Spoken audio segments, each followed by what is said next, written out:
to the young people who got into politics for the first time and may be disappointed by the results, I just want you to know you have to stay encouraged. Don't get cynical. Don't ever think you can't make a difference. As Secretary Clinton said this morning, fighting for what is right is worth it. Sometimes you lose an argument. Sometimes you lose an election. You know, the path that this country has taken has never been a straight line. We zig and zag, and sometimes we move in ways that some people think is forward and others think is moving back.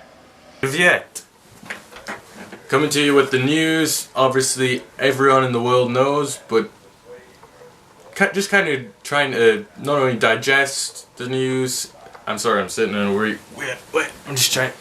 Right, everyone knows the news, obviously, that Donald Trump has won. I'm just trying to digest the news and try and gauge how he did it. Obviously, we know how he did it. He won pretty easy in the end, although the public vote seemed it was kind of close. But you look at the map, how he did it, and I went to bed last night thinking, in Britain here obviously, and as the voting was still going on, kind of went to bed with the idea that there was no chance Trump's gonna win.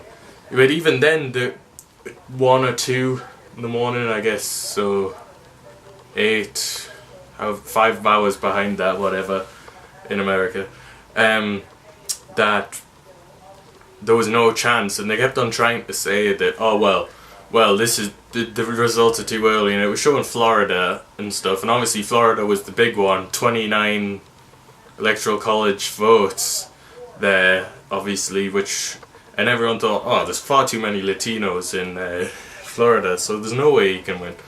But I mean, this vote is a Brexit style event of sorts. It's anti-political establishment, because I know you've got a billionaire here, but he's not part of the political establishment like Hillary Clinton, and it just shows how much people disliked her, even though a lot of the reaction that I've been seeing here in Britain, not only by the media but on my Facebook and whatever, a lot of people complain. I mean, there's like 1 or 2, there's the odd person, and there's not really any media, mainstream, apart from RT, Russia Today, where they have a positive outcome on it, which is an interesting thing, because I saw on the news the other night on Channel 4, which is quite left-wing, it is left-wing, news station, but all the news stations here have been pro-Hillary Clinton, pro-establishment, just as they were during Brexit. They were on the side of the EU, wanted us to stay and everything. So there are a lot of correlations here with it's similar type of voters as well. White working class people had the say a lot in this. It was them rejecting the political establishment, and obviously you've got some liberal left-wing people who are outraged, who are like, I mean, I'm not sure whether it'll be as bad. Maybe it'll be worse than after Brexit, because even now you've got people who wanted to remain in the EU here, who are still trying to fight, and hence the court case and everything. But back to the US election, obviously there's not much they can do. They're not fighting it. Hillary, I know last night, right, so basically there's no way to fight it, because she's conceded. She had a speech where she was like, well, we've all got to, I mean, even her and Obama kind of on the same page were like, just like a lot of the politicians here after Brexit, they were like, well, we've got to get on with it now, there's no turning back, this is a democracy. I mean, not every politician here was in Britain after Brexit was saying that, and some of them still don't believe in democracy, obviously. But the thing about America and Britain, we both have to protect democracy, and I mean, Obama said things about it's got to be a peaceful transition to power, and I mean, I don't know if there's ever been an unpeaceful transition to power in America. Maybe during Civil War. Civil War. I don't know whether that counts though. But like last 100 years, ever really. And in Britain, I mean, obviously kings and stuff. You've had unpeaceful transitions of power, but I mean, it shouldn't be a problem in Western modern democracies. Peaceful transitions of power, really, should it? I mean, well, you might get some rioting in the streets from, I say African Americans, but it could just as easily be pissed off feminists or something. But the vote really shows that everyone before, yet again, the mainstream media has completely not understood these people that they were talking about. They were saying, well, it could in the Rust Belt or whatever. It could happen here with the white working class. They could rebel or whatever, but they kind of undermined them yet again, like during Brexit. And I just think there's a whole group of people that are sick of the same old politicians. And I'm not saying, I mean, I was happy Trump won because of that. Because it's not the same old crap, basically, in America. You're not going to get the same old politics. I'm not saying he's going to change the world, but I mean, hopefully it'll change things for the better. Hopefully there'll be better relations with Britain, and hopefully he'll actually get things done, because Obama, past 8 years, couldn't really do anything because of the way the Senate was. He didn't have a majority there, so since the Republicans are going to have a majority in the Senate and the Republican president, they should be able to get things done. And he's a businessman. Look, I mean, I'm not saying, oh well, he's a businessman, he's going to get everything done, blah blah blah. I think he's got a better idea of how to. Well, first of all, he can make good trade deals with Britain. As we leave the European Union, what's the biggest economy we can immediately have a good relationship with? America. Like, Donald Trump, his mother's Scottish, and so he's going to want to. Britain's like his ancestral home. I know his dad's German, or his grandparents are German, or whatever. But yeah, you can trade with Germany as well. But I'm just saying, I think he could do a lot of good, and I don't think he's going to really. Maybe if he builds a wall, that'd be great. But when he said all the things about Muslims and all sorts, it's like. They had a Muslim guy, guy of Pakistani origin last night. It was Muslims for Trump guy, and he basically said, well, when he was saying he wants to stop Muslims coming, he was talking about the terrorists, and it's the same. It's like when he's talking about the Latinos being rapists, and obviously the way he did it wasn't great, but I mean, that was just talking and stuff. That was just, it was silly in front of a big crowd to slander a race or a religion or an ethnic group or whatever and wash them all in the same cloth. But obviously, you know what it really meant, and it was the bad people in this group, and you should say it more. And in his speech last night, he was talking about we should all come together. He's got to prove to the people who didn't vote for him wrong by actually creating a success of it.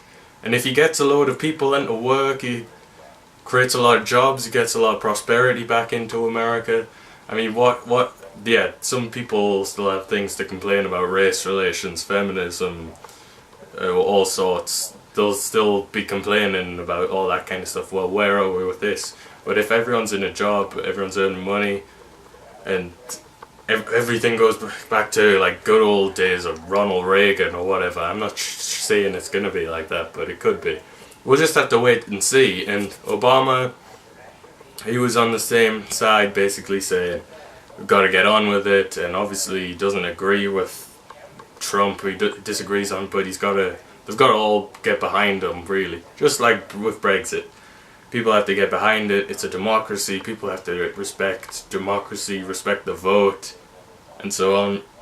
And that's pretty much it. Peace out. Talk about. I mean, there's one more thing, and I've seen this story of pissed off left-wing people burning the American flag, which, what a great way to show your support. But not only show your support, but show that you weren't on America's side anyway, no matter what happened. Communist basically. But another thing about how everyone was predicting the end of the world, basically, just like in Brexit. I know I'm comparing everything to Brexit, but yeah, again, does anyone really think that there's going to be World War III because of President Trump?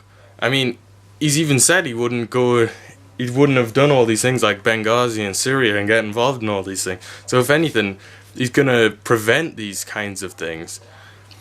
And yet again, the media playing up this whole fear-mongering and so on. It's like, well, I mean, there's plenty of fear to be had with having a president who deletes loads of if they could have had a president who deletes loads of emails and who is a really risk to national security on the fact that she would have loads of things leaked, and they should be more worried about sending troops into places like Syria and bombing loads of civilians and stuff, rather than be worried about what someone says, grab her by the pussy or whatever. I know it's not.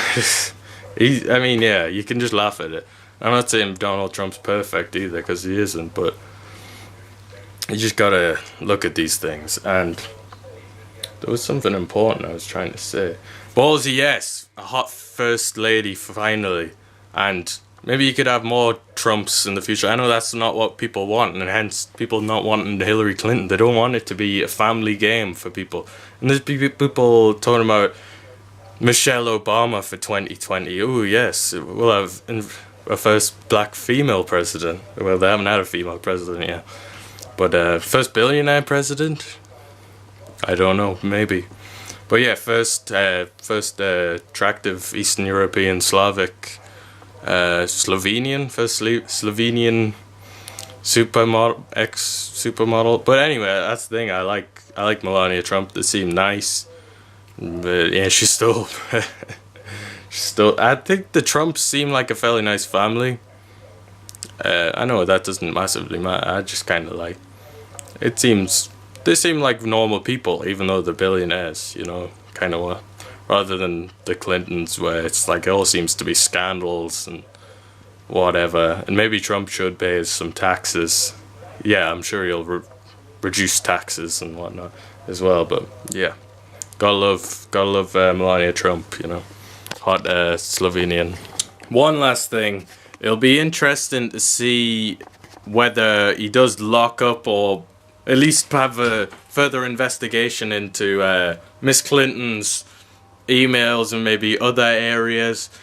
I think maybe there would be more chance if she didn't like agree with the vote or didn't concede to him. Maybe just to sort of heal America. I mean, it would make him more unpopular with Hillary, but it would be obviously fervent Trump supporters who are like, lock her up, would love to see that. I think that would be funny, hilarious, but I don't think it would be massively helpful to the process in many ways if he did do that. But it'll just be interesting to see what happens to America.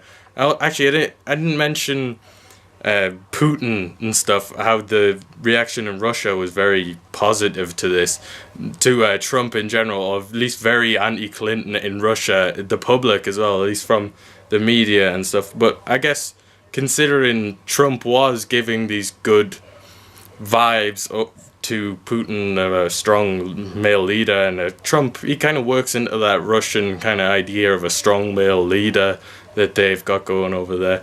But I mean, not that I could make a separate video all on that entirely, and about a lot of these, but it'll just be interesting to see how all of this pans out, generally. So, peace out, yeah.